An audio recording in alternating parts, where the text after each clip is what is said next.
So these two resolutions that were passed by the California Democratic Party last weekend, one regards the impeachment of Donald Trump, and one regards the effort to overturn Citizens United, which of course was passed in California by popular vote last November. So I don't know which one to begin with. Would you like to go impeachment first or overturning Citizens United first? Anybody? Okay, everybody but Scott went impeached, so we'll go overturn second. This is the most remarkable set of circumstances regarding a president, certainly ever. This is a constitutional crisis, unlike anything that I've experienced in my lifetime, and I'm old. What we have begun to do through a website called Impeach Donald Trump Now is to gather signatures, and if those of you are here have not signed that petition, please do. Again, it is impeachdonaldtrumpnow.com. And a couple of weeks ago, on May 5th, our spectacular city council member, Mike Bonin, was among the 3 city council members who spoke eloquently about why this is a necessary thing, and I thank Mike for that, and I know he continues to think that this is a priority, and it is. So what we know right now are there are 3 ironclad articles of impeachment that can be offered. One is the violation of the domestic emoluments, one is the violation of the foreign emoluments, and the other, of course, is obstruction of justice. There are many more articles of impeachment that need more investigation. What we have now is a special counsel, Robert Mueller, but as you probably know, Donald Trump can fire Robert Mueller. The only means that we have to have an actual investigation, which is what impeachment is, so we should be clear about that. This does not call for his removal from office. It calls for the investigation. The only investigation with the teeth to prosecute, in other words, turn over to the Senate for a trial, is the impeachment process. It's the only one we've got. So when we passed through the Los Angeles City Council, we began to reach out to our Congress members, many of whom are sympathetic. Our Congress member, Ted Lieu, has had his clock of illegitimacy going since day one. He understands this. We had the promise of a new Congress member to file articles of impeachment on January 20th at 12:01. He was pulled back from that, and we wonder what we are waiting for, and it turns out that what we are waiting for is Leader Pelosi. And Nancy Pelosi does not think the time is right. What we are told is that she is waiting for his favorability numbers to drop to 32%. To us, this is really disingenuous because Trump's always going to have his 40%. It's not those people that we need. What we have is a crisis.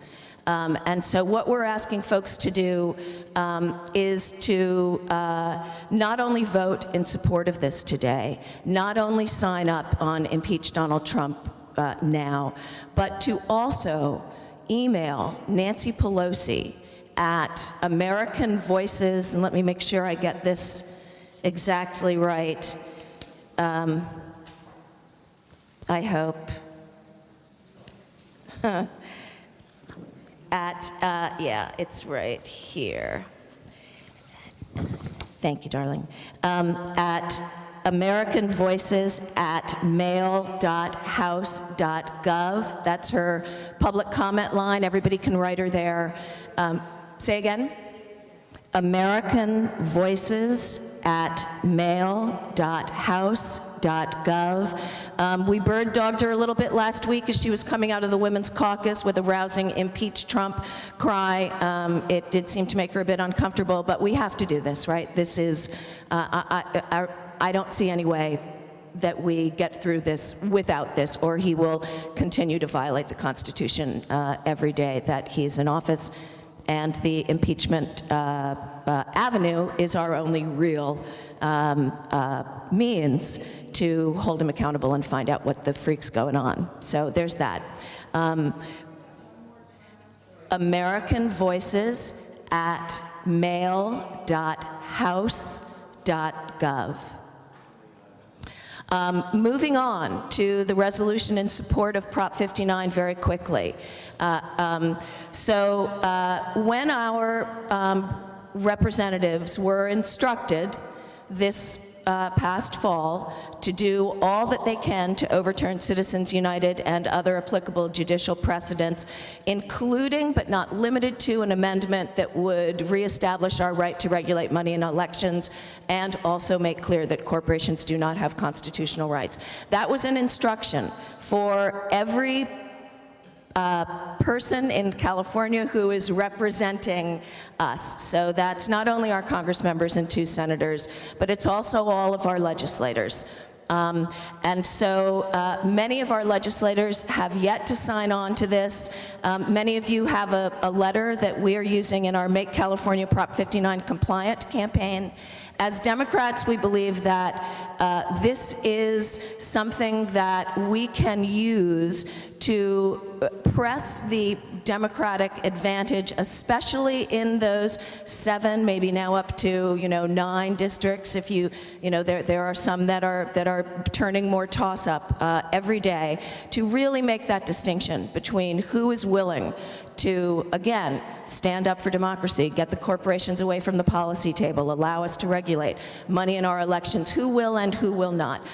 Most of us are represented by Ted. Ted has signed on to everything. You'll find in that letter the language of the amendment that's been offered that we most like. But on a sort of wonky note, this week we're beginning discussions not only with all of the not-for-profits who have been working on this issue and various constitutional lawyers and other stakeholders for the movement to coalesce around a single amendment and work on this language. This is a really exciting development. Cara talked about the Democrats being divided amongst themselves. This is true also of this movement as well. So I would urge you to vote in support of this. And I'll just leave you with one quick example about why this is important. In the legislature yesterday, and if you guys are on the MOVI list, you know about 1089, which was to allow for non-charter cities to regulate money in their elections, right? LA is a charter city, so we've been able to do this. Lots of other cities cannot.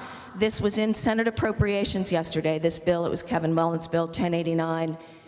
Yesterday afternoon, it went into suspense. This was a shock to everyone. Something happened in a bill that was supposed to be certain, that was not. This might be something to ask Senator DeLeon about, although it's the other chamber. But this is why we need to press the Prop 59 instruction more and more, because if we have a 2/3 majority, that's not working for us. What have we got? I've been told to stop. I hope you'll vote in support of both ballot measures, and thank you, Cara.